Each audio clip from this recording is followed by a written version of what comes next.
Bonsoir, bonsoir à tout le monde et bienvenue à cette petite rencontre. Et alors nous allons commenter l'actualité africaine d'aujourd'hui avec ce qui se passe, n'est-ce pas, en Guinée-Conakry. Le coup d'État, n'est-ce pas, contre le président Alpha Condé. Alors, je veux commencer par dire que ce n'est pas une surprise pour nous qui observons l'actualité africaine, surtout dans les pays francophones. Lorsque vous regardez ce qui s'est passé au Mali, ce qui s'est passé au Tchad et ce qui se passe actuellement en Guinée, il y a toutes les raisons, n'est-ce pas, de s'inquiéter pour toute l'Afrique francophone. Je vous rappelle que le coup d'État a échoué en République centrafricaine, tout simplement parce que le régime centrafricain avait noué des relations, n'est-ce pas, des relations avec les Russes. Donc, à partir de là, le président centrafricain s'est assuré de la protection russe. Il a également invité sur le sol centrafricain les soldats rwandais. Donc, à partir de là, il a donc pu contenir les assauts de l'ancien général Bozizé en République centrafricaine. Donc, vous avez suivi avec beaucoup d'attention le décès de Idriss Déby, n'est-ce pas, au Tchad, et il a été remplacé par son fils, ce qui a suscité des remous au niveau de la communauté africaine par rapport aux transitions démocratiques en Afrique.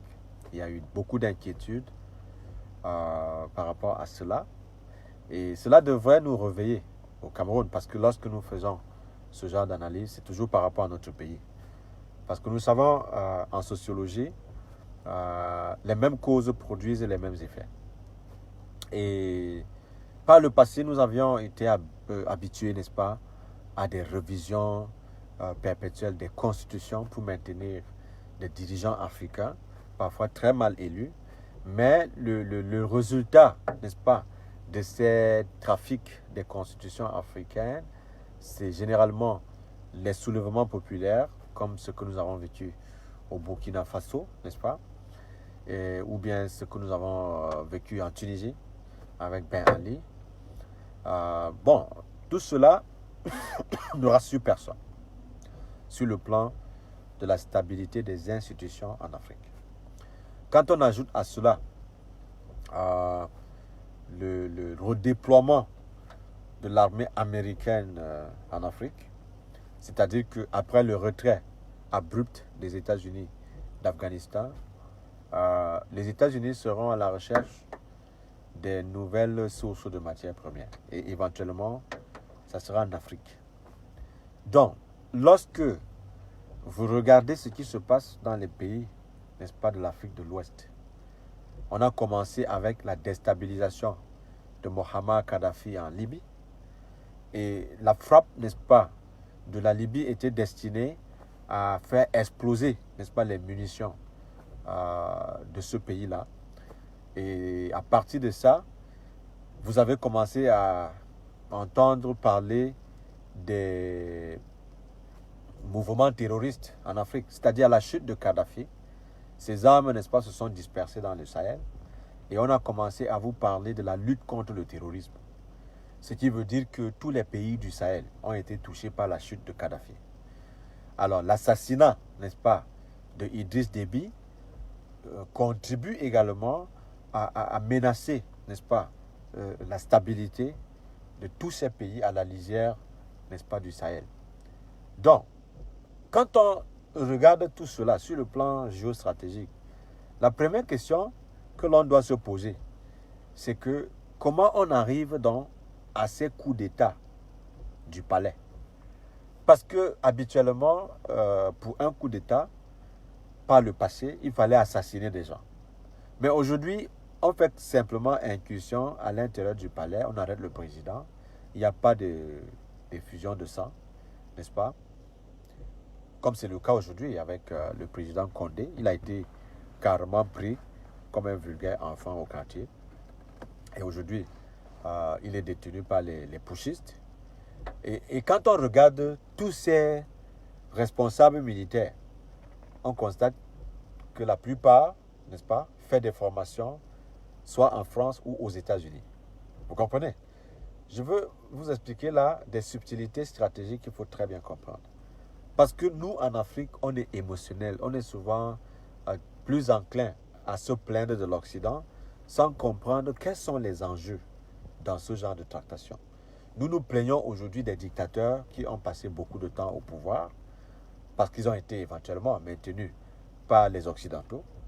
Mais demain, il ne faudrait pas que nous continuions à pleurer, n'est-ce pas, de ces révolutions des palais où on a l'impression qu'on a simplement changé de dirigeant, mais le système est resté le même. C'est un peu comme si on avait remplacé la porte par la fenêtre. Donc ces dictateurs, ils ne sont pas bien. On ne peut pas les soutenir. Mais ces putschistes-là, qui les sponsorisent, quand ils arrivent au pouvoir, quelles sont les garanties qu'ils ont données à ces puissances coloniales-là pour prendre le pouvoir, puisqu'ils sont automatiquement téléguidés à partir des capitales occidentales. Ça, c'est des questions que des gens suffisamment mûrs peuvent, n'est-ce pas, se poser dans le cadre de ce qui se passe comme transition politique dans des pays africains francophones aujourd'hui.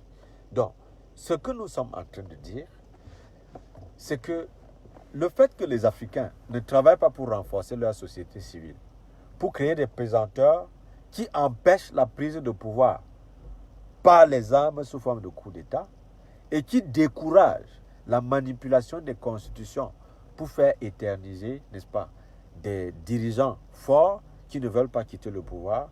Nous sommes là entre l'enclume et le marteau. Nous avons deux mots, les dictateurs africains qui ne veulent pas quitter le pouvoir et les officiers de l'armée, n'est-ce pas, républicaine, qui ont l'appétit, n'est-ce pas, de remplacer des civils au pouvoir. Voilà deux fronts que les Africains doivent pouvoir analyser et comprendre que notre survie, c'est dans le renforcement des capacités au niveau de la société civile pour pouvoir dénoncer ces deux coups d'État-là. Parce que changer la Constitution, c'est un coup d'État. Et prendre le pouvoir par les armes, c'est aussi un coup d'État. Donc, et quelle est donc la position de l'Union africaine dans tout ça? Rien. Nous n'avons pas besoin d'attendre l'Union africaine dans tout ce qui se passe. Justement parce que l'Union africaine est sponsorisée par l'Union européenne. Donc, ce qui veut dire que ce soit l'Union africaine, que ce soit l'Union européenne, que ce soit les Nations unies, ils vont parler d'un même langage. Et ça ne sera jamais pour l'intérêt des pays africains. Parce que nous ne pouvons pas, en tant qu'Africains, continuer à croire que les solutions à nos problèmes doivent venir de l'extérieur. Il devient peut-être urgent qu'on essaie de rééduquer, n'est-ce pas, nos compatriotes à l'intérieur du pays, de réaliser que les combats politiques, n'est-ce pas, ont des implications sur le plan diplomatique, sur le plan intérieur et même sur le plan économique. Et on ne peut donc plus faire la politique comme des naïfs. Alors, que vous soyez populiste, ça va vous rattraper demain. Donc c'est pour cela qu'il s'agit aujourd'hui, pour ceux qui veulent faire de la politique, de pouvoir éduquer les masses critiques en Afrique pour qu'elles soient capables de bien comprendre profondément où sont les intérêts des Africains à protéger, sans toutefois se laisser, n'est-ce pas, impressionner par des groupuscules commandités et manipulés à partir de l'Occident. Parce que vous avez souvent l'impression que ces dirigeants-là, une fois qu'ils sont au pouvoir, alors qu'ils ont été installés par les puissances occidentales, se comportent comme s'ils étaient, n'est-ce pas, des victimes de ces Occidentaux qui ont facilité pourtant leur accès au pouvoir. Donc, souvenez-vous, n'est-ce pas, des entourloupes du président Mobutu, n'est-ce pas, au Zaïre, À chaque fois qu'il passait dans les colonnes internationales, il attaquait de front, n'est-ce pas, la communauté internationale, alors que ses comptes bancaires, c'était en Occident. Il donnait l'impression d'être une victime, n'est-ce pas, du néocolonialisme, alors que lui, il était le bras séculier du néocolonialisme, n'est-ce pas, en Afrique. Comment peut-on donc comprendre qu'un dictateur au pouvoir donne l'impression de combattre l'Occident alors qu'il a été aménagé et installé au pouvoir par cet Occident-là? Donc, et là encore, vous avez vu avec les sorties d'Afrique Média, où on essayait de vous donner l'impression que nos dirigeants ont les mains liées, n'est-ce pas? Ils sont aussi victimes du néocolonialisme, ils se battent pour le panafricanisme, ils se battent pour la libération de l'Afrique, et pour cela, nous devons les suivre automatiquement, parce que ne pas le faire, c'est jouer le jeu de l'Occident. Mais à la fin, nous ne sommes pas des enfants. On ne peut pas être aussi lucide et applaudir les dictatures qui martyrisent les Africains sans donner un plan de projection par rapport à l'avenir et passer toute notre vie à accuser les Occidentaux qui pourtant viennent en Afrique pour sélectionner des dirigeants qui peuvent mieux protéger leurs intérêts. Voilà le véritable problème. Donc l'Afrique aujourd'hui a deux problèmes. Le premier problème éventuellement c'est le néocolonialisme. Le second problème c'est un problème de manque de nationalisme et de patriotisme de la part des dirigeants africains. Pourquoi? Parce que nos dirigeants ne cherchent pas la légitimité auprès du peuple africain. Nos dirigeants se battent pour avoir la légitimité plutôt du côté des capitaux occidentaux, des cercles, n'est-ce pas, internationaux, comme l'ONU, le Fonds monétaire international, la Banque mondiale, l'Union européenne, n'est-ce pas, les chancelleries occidentales. Et voilà pourquoi ils sont donc des clercs en faveur, n'est-ce pas, de ces puissances-là. Ils travaillent essentiellement pour protéger les intérêts de ces pays occidentaux qui sont avides, n'est-ce pas, des matières premières en Afrique. Et on a l'impression qu'on assiste à nouveau à un dépaissement de l'Afrique. Donc ça, c'est la vérité. Que ce soit les États-Unis, que ce soit la Chine, que ce soit la Russie, la France, la Belgique, toutes ces puissances occidentales-là continuent à dépendre des matières premières de l'Afrique. Comment est-ce qu'ils peuvent donc obtenir ces matières premières en vil prix? La seule possibilité pour ces gens, c'est d'installer au pouvoir des gens qui peuvent mieux protéger leurs intérêts dans les négociations de ces contrats-là. Ce qui veut dire que on ne cherche pas à installer au pouvoir des gens qui ont la légitimité populaire, mais des gens qui sont suffisamment vulnérables pour ne dépendre que de la protection de l'Occident afin d'arriver au pouvoir. Voilà pourquoi nous avons bien l'impression et la ferme conviction que nos dirigeants ne travaillent pas pour nous. Parce que s'ils travaillaient pour nous, nous ne comprenons pas pourquoi aujourd'hui on parlerait, n'est-ce pas, des comptes bancaires en Occident de nos dirigeants. Nous ne comprenons pas pourquoi on parlerait des paradis fiscaux, n'est-ce pas, des paradis fiscaux de la part de nos dirigeants. Mais ils n'ont pas de banque au Cameroun ou bien en Afrique pour aller déposer de l'argent volé dans les paradis fiscaux. Donc voilà le sérieux problème. Vous ne pouvez pas économiser de l'argent à l'intérieur du pays pour que cet argent soit spolié et gardé dans les paradis fiscaux. Les paradis fiscaux, qui ont les clés des paradis fiscaux? Ce sont les Occidentaux, non? Alors, donc nous avons là deux problèmes. Ceux qui sont avides de prendre le pouvoir et de l'autre, les Occidentaux qui veulent tout faire pour tomber sur les mannes pétrolières en Afrique, sur les réserves des minières, des réserves minières, des réserves minières en Afrique, n'est-ce pas? Et cela se fait sous forme de cooptation. Sous forme de cooptation, pourquoi? Parce que déjà, au niveau de la planification de notre système éducatif, on n'éduque pas l'Africain pour protéger les intérêts de l'Afrique. Vous comprenez? Il faut être honnête, il faut être très honnête. Donc, aujourd'hui, vous avez les bourses de coopération, n'est-ce pas, dans les pays francophones. Vous pensez que quand on parle de bourses de coopération, là, c'est pour former les gens pour qu'ils travaillent sur place? Non. Les Occidentaux ont compris que c'est plus facile de coloniser les Africains en utilisant les Africains. C'est pour cela que même nos intellectuels sont un danger pour notre souveraineté au Cameroun. Je vais vous expliquer pourquoi. Allez dans nos universités aujourd'hui. dans toutes ces filières. Je considère nos universités comme des usines à fabrication des chômeurs. Ça, c'est clair. Pourquoi je dis ça? Parce que je suis passé par là. Lorsqu'on vous forme à l'université, vous allez avoir des doctorats, des agrégations, sans toutefois avoir de l'emploi, n'est-ce pas? Parce que c'est déjà occupé. Les postes que vous envisagez prendre sont déjà occupés. Alors, maintenant, étant au chômage, vous êtes vulnérable. Vous n'avez pas de salaire.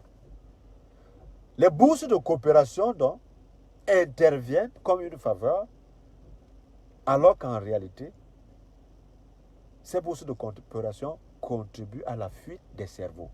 Que vaut un pays qui n'a pas de cerveau? Un pays comme le Cameroun, où les gens comme les nous là, nous devons fuir le pays pour venir rester aux États-Unis, ou bien rester en France, ou bien rester en Angleterre. Vous comprenez? C'est-à-dire que la France met à la disposition des jeunes Camerounais beaucoup d'argent pour étudier en France. C'est ce qu'ils appellent l'immigration choisie. Et vous pensez que dans l'immigration choisie, là, c'est pour l'avantage des Africains? Non. On veut façonner les leaders qu'on peut bien manipuler et réinstaller au pouvoir afin de mieux protéger les intérêts des pays occidentaux à travers une espèce de conditionnement dans le système éducatif. Comprenez bien ce que j'explique, parce que il faut beaucoup de subtilité pour comprendre l'intelligence, n'est-ce pas, des Occidentaux à pouvoir exploiter les Africains à travers les intellectuels africains.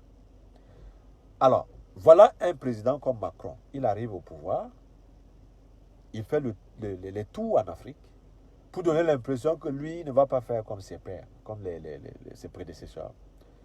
Alors, il va dans les universités, il fait les débats avec les étudiants. Dans l'émotion, les Africains sont tellement contents que voilà un jeune comme nous, je vais devenir le prochain Macron.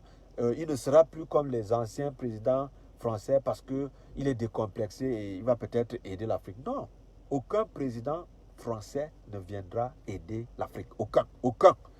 Qu'il ait 15 ans ou 40 ans ou 90 ans, les pays occidentaux ont la responsabilité de mettre à leur tête des individus capables de protéger leurs intérêts. Point. Si les Africains ne peuvent pas comprendre que à la tête de nos pays, des gens qui doivent protéger nos intérêts, alors nous sommes hors sujet. Ça veut dire que nous ne savons pas ce que nous sommes en train de faire. Donc, le problème qui se pose dans les pays francophones, c'est d'abord notre système éducatif qui a été façonné par la France pour conditionner nos intellectuels à défendre uniquement les intérêts de la France sans toutefois avoir le sens du nationalisme et du patriotisme. Ça, c'est le premier problème. Le second problème, c'est que dans la fuite des cerveaux, il y a une espèce de caporalisation des intellectuels africains à ne pas porter le débat vers la protection des intérêts de l'Afrique, mais plutôt à faire la propagande du système capitaliste destiné à spolier les peuples africains. C'est ça la vérité. Donc, lorsque vous avez ce genre de situation, vous comprenez que nous avons là un véritable problème. Donc, pour revenir au Cameroun, parce que je ne vais pas vraiment durer aujourd'hui, ce que je veux que les gens comprennent dans notre pays, nous avons un président qui a presque 40 ans au pouvoir et il dit qu'il est le meilleur élève de la France. Nous avons contre lui des opposants qui ont étudié en France. Nous avons aussi une armée où les officiers sont formés en France. Nous avons maintenant le terrorisme qui gagne du terrain, que ce soit dans le nord ou bien dans le nord-ouest et le sud-ouest avec la crise anglophone. Nous avons la crise post-électorale. Nous avons d'autres sérieux problèmes, les conflits interethniques à l'intérieur du pays. Nous avons des grandes puissances comme la France, les États-Unis, la Chine, qui convoitent les matières premières. Quand vous avez tout ce cocktail-là, qu'est-ce que cela vous dit par rapport à l'avenir de votre pays? Lorsque vous voyez ce qui se passe au Tchad, au Mali, en Guinée, est-ce que cela ne vous inquiète pas? Si cela ne vous inquiète pas, ça veut dire que vous ne connaissez pas encore ce qui se passe. Donc, alors, je ne voulais pas vraiment prendre beaucoup de temps aujourd'hui, mais peut-être je peux revenir une autre fois, mais c'était l'actualité d'aujourd'hui qui m'a interpellé et je tenais donc à vous apporter ces éléments d'analyse dans votre arsenal pour vous développer votre propre opinion, pour essayer de pousser encore la réflexion vers la direction qui peut nous aider à mieux comprendre la complexité, n'est-ce pas, à gérer les pays africains. Et ça, c'est des bonnes guerres. Lorsque vous avez aujourd'hui la crise du Covid-19 à travers le monde entier, il y a donc un autre problème. Il y aura une crise économique mondiale, il y aura des soulèvements populaires, et quand vous ajoutez à ça des coups d'État surprises, comme ce que je viens de dire là, nous sommes installés désormais dans une zone d'instabilité. Alors il faut qu'on soit mieux préparé pour cela, et il faut que les gens nous disent la vérité, il faut que les intellectuels soient beaucoup plus curieux et qu'on parvienne à réaliser que les pays africains sont en danger. Ça, c'est la vérité. Donc, alors, ça ne suffit plus de dire que voilà, tel président lutte pour les intérêts de tel pays, ou bien de dire que voilà, les Blancs sont les ennemis des Africains.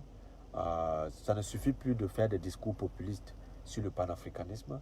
Il faut donc, au niveau des stratégies politiques, intégrer, n'est-ce pas, les réalités géopolitiques, ainsi que les caractéristiques des problèmes domestiques dans les pays africains.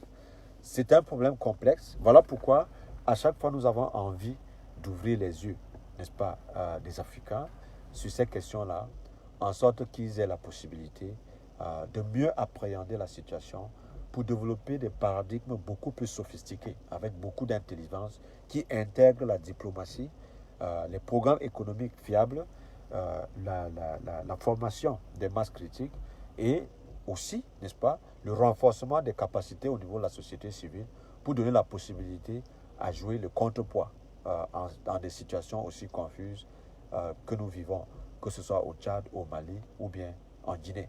Donc voilà ce qui est important de remarquer. Et vous avez constaté que moi, je ne fais pas mes analyses pour m'attaquer à des individus, parce que le plus grand problème des Africains aujourd'hui, c'est cette fixation sur les individus. Nous ne pouvons plus nous limiter à ce genre d'analyse. C'est très superficiel. Parce que les individus représentent des systèmes. Pour mieux attaquer quelqu'un, il faut comprendre son idéologie. Il faut essayer de décrypter ce qui encadre, n'est-ce pas, ce leader politique. Quelle est sa mouvance idéologique? Qu'est-ce qu'il a comme projet de société? Et qu'est-ce qu'il peut apporter comme changement dans le système pour améliorer les conditions de vie des populations? C'est ce débat que nous devons avoir. Parce que nous sommes des matures, des gens qui peuvent faire le discernement, qui peuvent mieux apprécier les difficultés des pays africains. Il n'est plus question aujourd'hui de nous entretuer sur des questions de tribalisme, de marginalisation, de néocolonisation et autres. Bien sûr, c'est des thèmes qui peuvent, n'est-ce pas, être intéressants. Mais il faut que les gens commencent à comprendre comment un gouvernement fonctionne. Quels sont les pesanteurs, quelles sont les influences au niveau de la diplomatie, quels sont des pays qui ont des chances de s'en sortir par rapport à la diversité dans leur programme diplomatique et quels sont les atouts de ces pays-là par rapport à leur système éducatif. Dans le domaine de la recherche scientifique, qu'est-ce qu'on fait pour l'autonomie de l'économie du pays? Quand vous avez répondu à toutes ces questions-là, alors vous êtes installé donc dans la matrice d'un débat qui peut aider les Africains. Mais si on reste dans les superficialités, où on attaque un tel ou un tel, non, ça, ce n'est pas un débat. Donc, voilà pourquoi, au niveau de la plateforme de Fomi Magnan, ça nous intéresse, n'est-ce pas, de vous entretenir, de vous apporter des éléments de questionnement qui vous donnent la possibilité de voir au-delà des personnes, qui vous donnent la possibilité de mieux analyser les attitudes des uns et des autres, qui vous permet également de comprendre la sincérité de chaque acteur. Parce que c'est dans la confusion qu'on nous berne depuis 40 ans.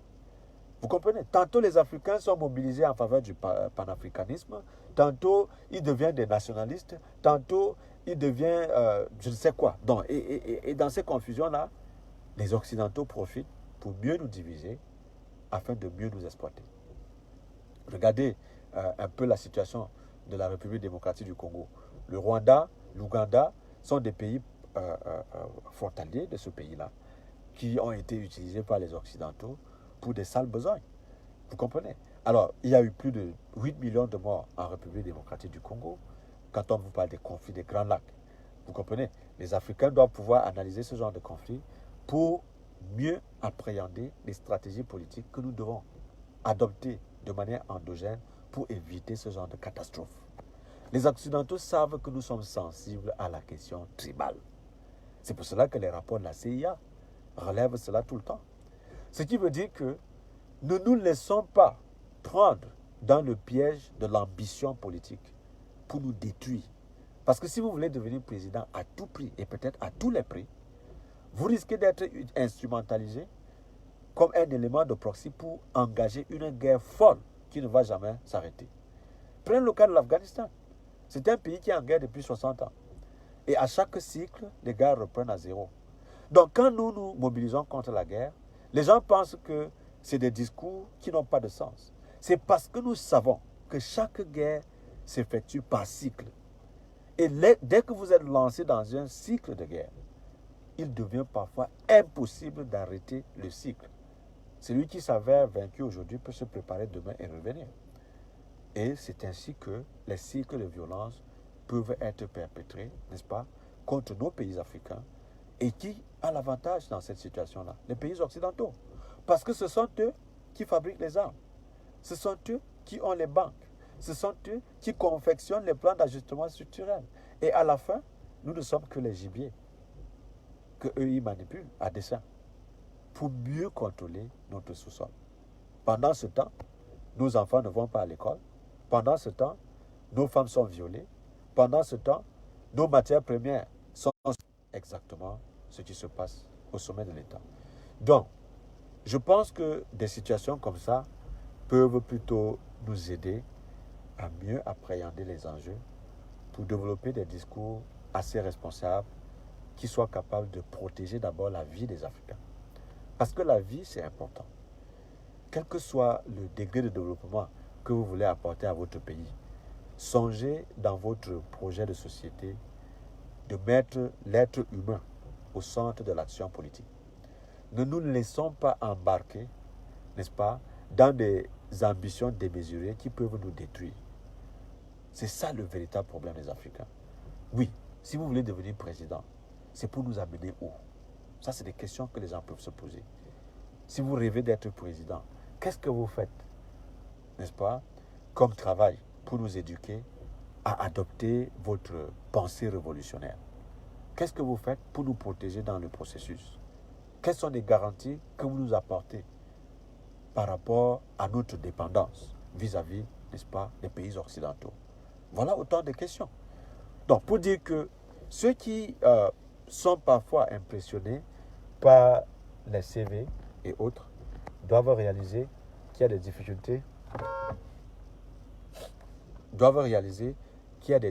n'est-ce pas, en Afrique, qui naissent du fait que les gens sont suffisamment égocentriques qu'ils pensent qu'eux seuls ont les solutions pour l'Afrique.